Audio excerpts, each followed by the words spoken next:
किसी भी controversy video बनाना सबसे ज्यादा घटिया चीज होती है, लेकिन व्यूज नाम की भी तो चीज होती है। And because of that today's video we are going to talk about the latest controversy about the beginning after the end. Well देखो, इस कंट्रोवर्सी को लेकर मैं वीडियो बनाने वाला नहीं था, लेकिन देन मैंने बीबीएफ लाइव की वीडियो देखी and I be like wait, अगर इंडियन ऑडियंस को भी इस कंट्रोवर्सी में इंटरेस्ट है तो फिर मैं क्यों ना बनाऊं। एंड अगर तुम सबने थंबनेल के अंदर देखा होगा बीबीएफ लाइव का चेहरा, तो फिर वो बस एजुकेशन पर्पस के लिए है, क्योंकि मैंने कहीं पे सुना था कि अगर तुम बड़े क्रिएटर्स का चेहरा अगर अपने थंबनेल में दिखा दोगे तो फिर तुम्हारे वीडियो पे ज़्यादा व्यूज आते हैं। तो फिर अगर ये थ्योरी वर्क किया तो फिर मुझे कमेंट्स में जरूर बताना, वैसे मुझे पता तो चल ही जाएगा जब ये वीडियो जाएगी एंड व्यूज आएंगे। बीबीएफ लाइव भाई, अगर आपने इस वीडियो को देखा है तो फिर कमेंट्स में जरूर बताओ। फिर मैंने आपको एक डीएम किया है, उसका रिप्लाई दे दूँगा। And well let's back to the controversy. Well देखो, ये कंट्रोवर्सी को लेके मैं पॉइंट बताना चाहूँगा। मेरे पहले ओपिनियन सारे बताऊंगा एंड उसके बाद इस कंट्रोवर्सी के अंदर क्या चल रहा है वो भी बताऊंगा, एंड उस कंट्रोवर्सी के अंदर जो चल रहा है उसको लेके मेरे क्या ओपिनियन है वो भी बताऊंगा। यानी कि मैं अच्छा खासा इस कंट्रोवर्सी को मिल करने वाला हूँ। तो फिर देखो, मेरा पहला ओपिनियन क्या आता है। देखो, इंडिविजुअल लेवल पे जब मैंने इस एनिमे को देखा था तब मुझे इसकी मानव को लेकर जीरो नॉलेज था। मैंने इस मानव पढ़ी भी नहीं थी एंड सुना भी नहीं था। जैसे एनिमे मतलब आ गया था सामने तो फिर मैंने सोचा चलो देख लेते हैं and I try this anime. And अगर तुम मेरे एपिसोड नंबर 1 का रिव्यू भी देखोगे तो फिर मैंने उसके अंदर भी कहा है कि इसके जो एनिमेशन है ये इसका वीक पॉइंट है, लेकिन इसकी कहानी है वो बहुत ज़्यादा अच्छी है and I actually like the कहानी, क्योंकि भाई उसके अंदर सीरियस टोन है। एंड देखो, मैंने इस पॉइंट तक मैंने इसके मानवा के 5 चैप्टर पढ़े हैं एंड 6 चैप्टर ऑन गोइंग है, लेकिन मैं बीच में रोक दिया क्योंकि थोड़े काम आ गए थे।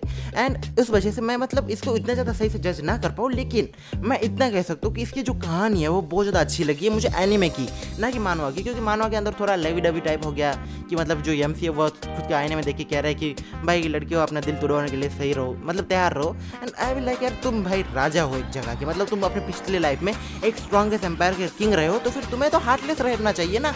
मतलब तुम्हारे अंदर इतनी इंसानियत कैसे आ गई?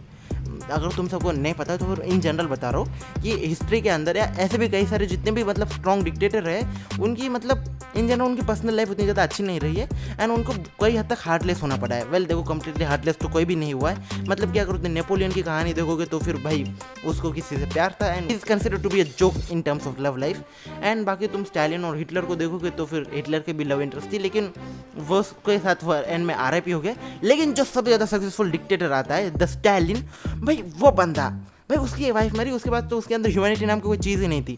मतलब कि दैट मीन्स कि अगर तुम इस लेवल पे पहुंचे हो तो फिर तुम्हारे अंदर की जो ह्यूमैनिटी वो लगभग मरी गई होगी एंड स्टिल उसकी मतलब इतनी सारी चीज़ें थी। एंड आई बी लाइक यार, मतलब मानवा के अंदर मुझे वो जो लेवी डवी टाइप थिंग्स थी वो अच्छी नहीं लगी। एंड उसके अलावा भी जो एक चेंज हुआ था मानवा के एनिमे के अंदर, कि जब मानवा के अंदर जब इस एमसी को भाई दूसरी जगह पे लेके जाके पढ़ाने की बात हुई थी, तब भाई साहब जो अपनी एनिमे मतलब जो उसके माँ बाप है वो उससे पूछते हैं मानवा के अंदर।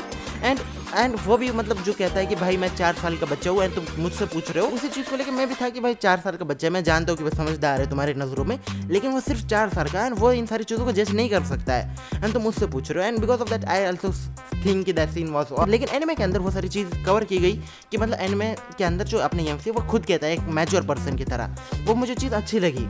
लेकिन जैसे एनिमेशन को लेकर बात आती है, भाई मैं बिल्कुल भी इस एनिमे को डिफेंड नहीं करूँगा, मैं उल्टा खुद कहूँगा कि इतनी घटिया एनिमेशन क्यों रखी है तुम्हें, मतलब पावर पॉइंट क्यों बनाया है। एंड आई थिंक कि पावर पॉइंट बनाने का रीज़न जो मैंने खुद ही बताया था कि शायद इसकी जो कहानी है वो इसका मेन पॉइंट है एंड यह स्लाइस ऑफ लाइफ इन सारी चीज़ों में आता है। इंस्टेड ऑफ इसके एक्शन की जगह इसकी कहानी इसकी मेन पॉइंट है। एंड आई विल लाइक, अगर कहानी मेन पॉइंट है तो फिर शायद एनिमेशन के साथ सारी चीज़ें एडजस्ट कर दी जाएगी। एंड एज अ पर्सन मैं खुद एनिमेशन को सेकेंडरी लेवल पे कंसिडर करता हूँ, फर्स्ट लेवल पे मेरे लिए कहानी होती है। एंड इस वजह से तुम कभी भी ये नहीं देखते हो कि मैं सोलो लेवलिंग को एक अच्छा एनिमे कहता हूँ, मैं उसके एनिमेशन एंड उसकी फाइट की तारीफ करता हूँ। एंड आई इन जनरल कहूँगा कि अगर इसकी कहानी इंपॉर्टेंट है तो फिर एनिमेशन को लेकर एडजस्ट किया जा सकता है, लेकिन अगर एक्शन हैवी है तो फिर भैया मैंने सोलो लेवलिंग का जो लेटेस्ट एपिसोड आए थे, एपिसोड नंबर 12 एंड 13 आए थे, मैंने उसके अंदर भी कहा था कि सोलो लेवलिंग की एनिमेशन और ज़्यादा अच्छी होनी चाहिए, जो कि इस एनिमे से थाउजेंड्स ऑफ टाइम अच्छी थी। तो अगर एक्शन हाईवे है तो फिर इससे कचरा, इस जैसा कचरा क्यों बनाया है। एंड ऊपर से ऑथर ने खुद इस एनिमे का जो स्टूडियो उसको पिक किया एंड ऑथर के जो रीज़न थे इस स्टूडियो को पिक करने के वो थे कि इसका जो डायरेक्टर है उसने ऑथर की कहानी पढ़ी है तो फिर वो उसकी कहानी को भी रिस्पेक्ट करेगा एंड ऑथर ज़्यादा इंटरफेयर कर सकता है इस कहानी के अंदर, मतलब स्टूडियो के वर्क के अंदर। बिकॉज ऑफ दैट उस ऑथर ने इस एनिमे को चूज़ किया एंड उसी के अलावा ऑथर ने एक रेडिट पे पूरा पेज भर के एक मैसेज दिया है पूरी ऑडियंस के लिए, जिसे कि इस वीडियो के अंदर किसी और एनिमे ट्यूबर ने अच्छे से कवर किया है। वेल ये फॉरेन क्रिएटर है, मैं इसकी वीडियो भी देखता हूँ, तो फिर अगर तुम इंग्लिश को लेके कोई प्रॉब्लम नहीं है तो फिर तुम उसकी वीडियो को जाके चेक करो, सारी चीज़ें सही है, बस जो एनिमेशन है वो घटिया है। एंड इन जनरल देखो ऑथर खुद खुश नहीं है, लेकिन वो ओपनली आके कह भी नहीं सकता है अब। एंड आई लाइक इसकी कहानी अच्छी है, and because of that I personally से कि अगर बस तुम्हें एनिमेशन को लेकर प्रॉब्लम है तो फिर तुम मानवा को जाके पढ़ लो। लेकिन मानवा के अंदर जो कहानी वो थोड़ी सी लाइट टोन एंड थोड़ी लवी डवी टाइप है। एनिमे के अंदर थोड़ी सीरियस है, लेकिन तुम्हें एनिमेशन को लेकर बहुत ज़्यादा एडजस्ट करना पड़ेगा।